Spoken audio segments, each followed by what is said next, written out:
ભાજપ દ્વારા જાહેર કરવામાં આવેલ મેનિફેસ્ટો મુદ્દે કોંગ્રેસ પ્રદેશ પ્રમુખ શક્તિસિંહ ગોહિલે પ્રતિક્રિયા આપતા ભાજપ પર ગંભીર આક્ષેપો કર્યા હતા. ભાજપે ચૂંટણી ઢંઢેરો બહાર પાડ્યો તે ખાલી જુમલો છે. ભાજપ આજે 76 પેજ ચૂંટણી ઢંઢેરો આપ્યો છે, જેમાં 10 વર્ષ પહેલા જે કહ્યું હતું તે આ ઢંઢેરામાં કાંઈ કામ નથી કર્યું. કાળું ધન પાછું લાવવાની વાત કરવામાં આવી હતી તે વચન પૂરું કર્યું નથી. ભાજપ પાર્ટી ઇલેક્ટ્રોલ બોન્ડ નામે 82 અબજ 53 કરોડ ભાજપે ધન સંગ્રહ કર્યો છે.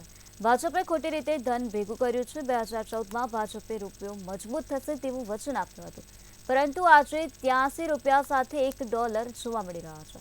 ત્યારે મોહનસિંહ સરકારમાં રૂપિયો નબળો પાડવા દીધો નહોતો.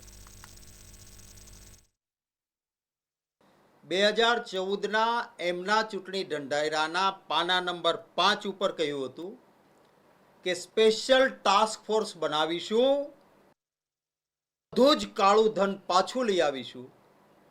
અને પછી ભાષણોમાં કહ્યું હતું કે દેશવાસીઓના ખાતામાં यूं ही 15-15 लाख आ जाएंगे.